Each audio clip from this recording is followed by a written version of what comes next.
Welcome back. So Police Minister Mzansi told Parliament that his department has paid over 1.6 billion rand for wrongful arrests and injuries in police custody over 4 years. Mzansi was responding to a question posed by Mzansi MP Makashule Gana, who also wanted to know if any claims were paid out to foreign nationals. Gana joins us now for more. Gana, good evening to you. Thank you so much for joining us. An absolute pleasure. 1.66 billion rand for wrongful arrests and injuries in police custody that we've paid out. I mean, that's a lot of money for the taxpayer. I mean, your reaction hearing that response to your question by the police minister. Good evening to you, Naledi. You are correct in that the 1.66 billion, it's a lot of money. It's a money that could have been used to add the number of detectives so that you don't have a lot of wrongful arrest. But what's even more worrying, it's the number of people that are being assaulted by police men and women in custody. The figure that has climbed from 74 in 2020, 2021 to 125 in the last financial year.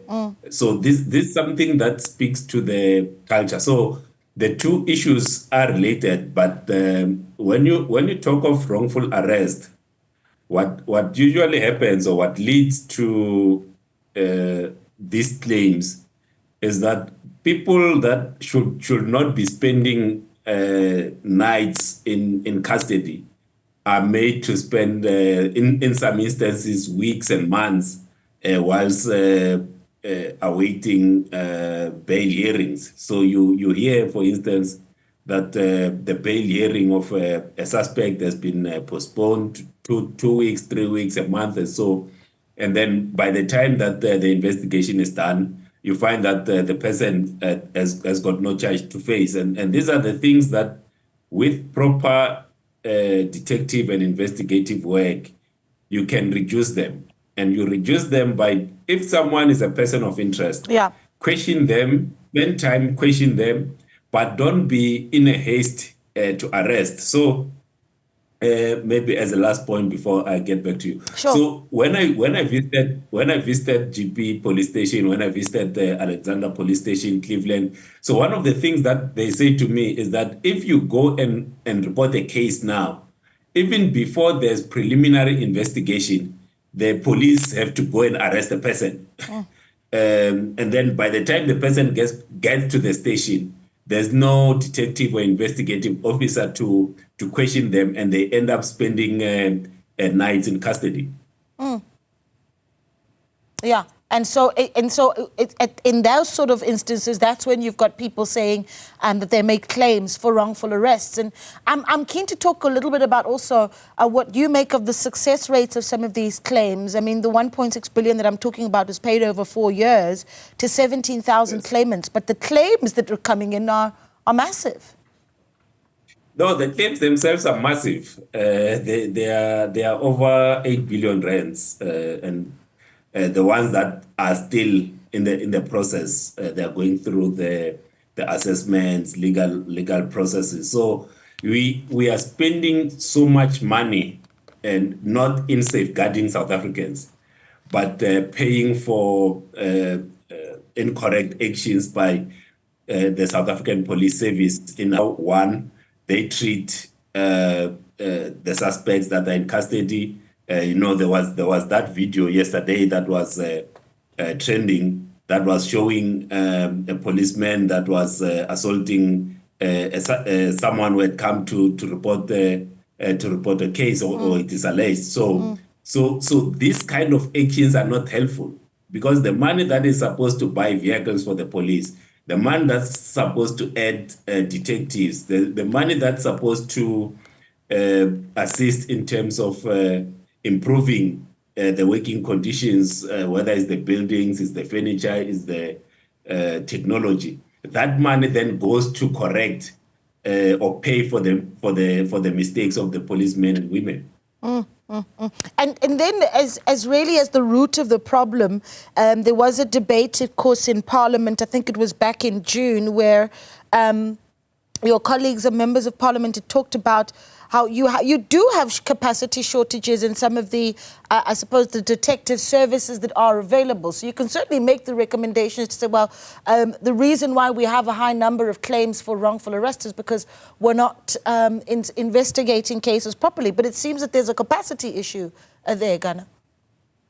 There is a capacity issue, but what you end up with the situation that we are in now, like if you look in the last financial year that we spent $500 million, close to $500 million in paying for these claims, is that you are in a way the system is working against you. In that because you don't have enough detectives, then you keep people in custody for longer than they are supposed to be in custody.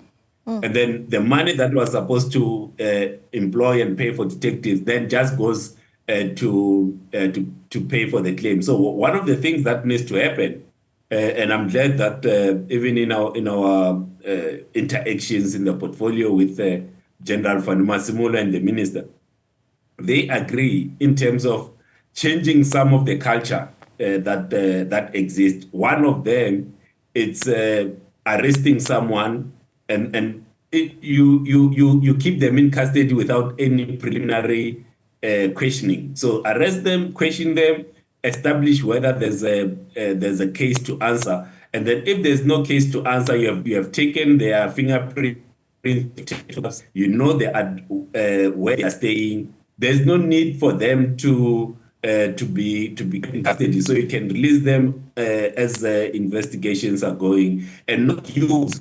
Because this is the other tactic, not use someone's position and being in custody to then prolong the case from coming before the magistrate. And even when it goes there, then you find the NPA that says, but this case cannot be argued, or even for bail, it's not even ready for a bail hearing. And the default position is to then remand those suspects, the alleged criminals, and which then works against the state in that now we are spending so much money paying for these inefficiencies in the police detective service. Yeah, you know, you also asked the police minister around just how much was being paid for VIP protection. Why was that important for you to raise that issue?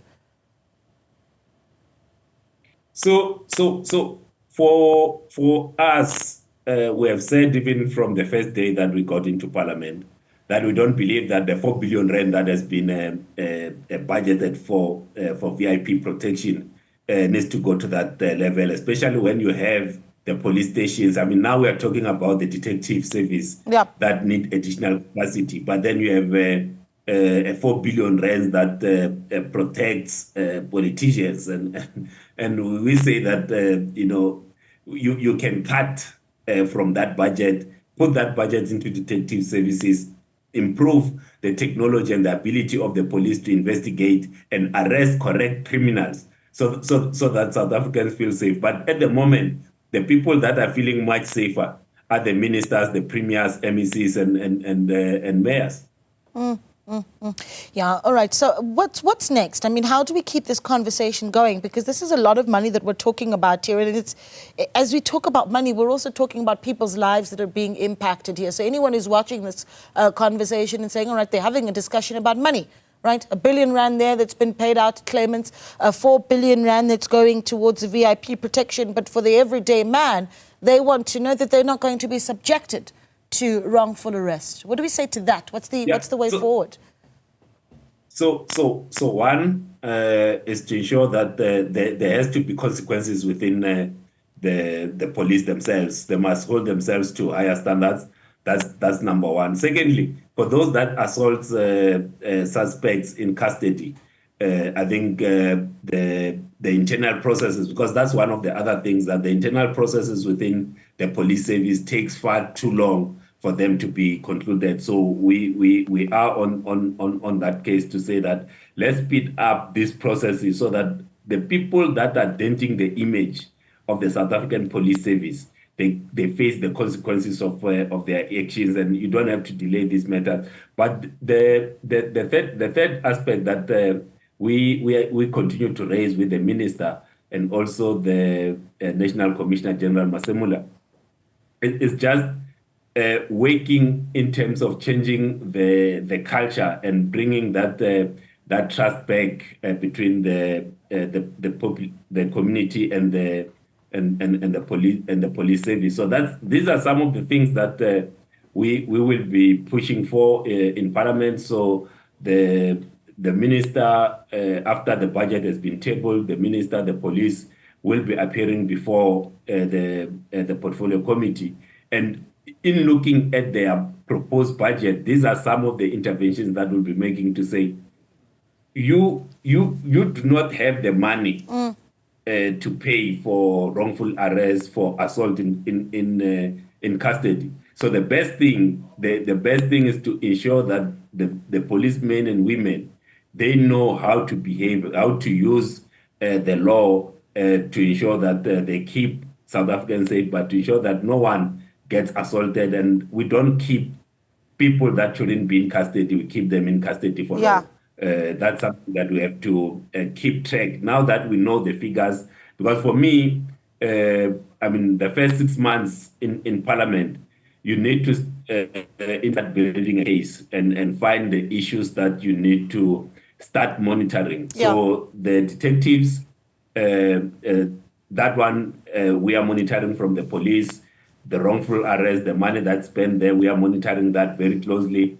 The GBV cases, the adherence to the Domestic Violence Act, we are monitoring. The VIP. We did say that when the budget for 2025-2026 comes, we want to see the slicing of that fed. We need to cut the fed from the VIP protection. And that's something that we are going to advocate. And even in our interaction with the Minister of Finance to say, if there's a fed that needs to be cut from the police budget, cut it from the VIP protection. Don't cut it from detective. Don't cut it from visible policing. Don't cut it from crime intelligence. Cut it from VIP protection. Yeah, which is costing the taxpayer now 4 billion rand. We're going to have to leave it there.